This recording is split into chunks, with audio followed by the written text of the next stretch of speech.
बड़ा आसान हो गया आजकल किसी के भी घर पर बुलडोजर चला देना, लेकिन आदरणीय सुप्रीम कोर्ट का एक आदेश है कि जब तक व्यक्ति दोषी करार न दिया जाए, जब तक उसको सजा न हो जाए, जब तक उसके सारे दस्तावेज ये न बता दें कि वो इलीगल है, तब तक आप बुलडोजर नहीं चला सकते। ऐसा नियम है। लेकिन चूंकि महायुति की एक महाभ्रष्ट सरकार इस समय महाराष्ट्र में स्थापित है और छत्रपति संभाजी नगर महापालिका ने निर्णय लिया है कि उस आरोपी के घर को बुलडोज कर दिया जाए, तो हम समझते हैं इसका कानून एंगल जरूर इसका जवाब देगा। लेकिन एक मानव होने के नाते ये तो सोचना चाहिए कि जिसके घर पर आप बुलडोजर चला रहे हैं उसके घर में रहने वाले लोगों का क्या दोष होता है। हम लोग किसी भी अपराधी का समर्थन नहीं कर सकते। अपराधी को सजा मिलनी चाहिए, अपराधी के खिलाफ कार्रवाई भी होनी चाहिए, लेकिन अपराध अभी तक अगर किसी का साबित ही नहीं हुआ हो, कोई अभी तक ये बता ही रहा हो कि मैं बेकसूर हूं और अचानक आप उसकी जिंदगी को ध्वस्त कर देंगे, तो हमें लगता है कि ये गलत है।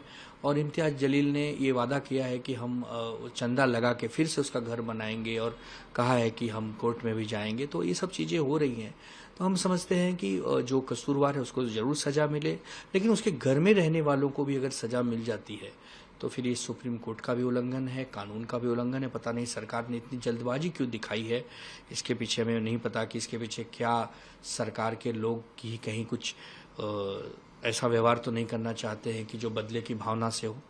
तो इसकी जांच बीच के बाद ही पता चलेगा कि उस कारपोरेटर के घर पे ऐसा क्यों हुआ।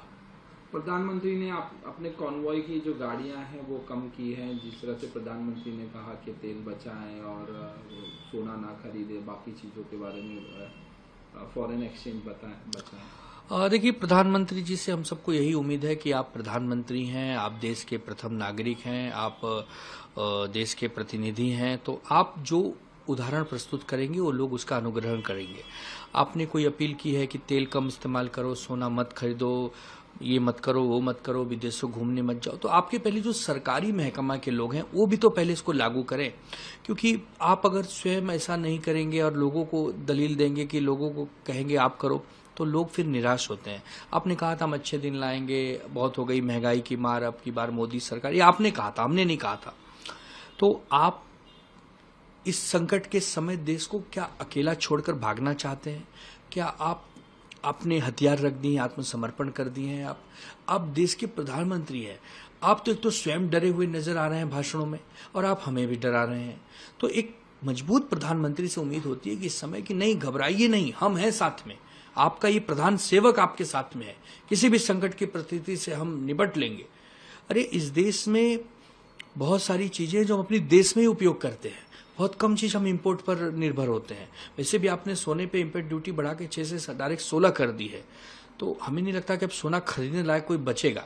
रही बात तेल की कंजम्पशन की, तो आपके ही मंत्री, आपके ही नेता 100 गाड़ी का काफिला लेके चल रहे हैं, हम थोड़ी चल रहे हैं। हम लोग तो मेट्रो में भी सफर कर रहे हैं, हम लोग तो कार पूलिंग में भी विश्वास रखने वाले लोग हैं। लेकिन ये शुरुआत पहले आपको करनी होगी, आपके मंत्रियों को करनी होगी। 100 गाड़ी के काफिले से आपको खुद दुनिया के सामने बचाना होगा। उसके बाद आप जो कहेंगे लोग सुनेंगे। विपक्ष आपका दुश्मन नहीं है, विपक्ष सिर्फ ये चाहता है कि संकट के समय में आप डरिए मत और हमें भी मत डराइए। आप 56 इंच का सीना दिखाने का समय अब आया है, और आप अपना सीना सिकुड़ लेंगे तो फिर लोग घबरा जाएंगे। हम सब बड़े भावनात्मक नागरिक हैं इस देश के, हमें अगर कोई शक्ति देगा तो हम उसके साथ चलेंगे। तो हम यही चाहते हैं कि प्रधानमंत्री जी आप एक बार पुनः टीवी पर आएं और बताएं कि पैनिक होने की आवश्यकता नहीं है। बहुत सारा तेल, बहुत सारे संसाधन हम अपने देश में भी पैदा कर सकते हैं।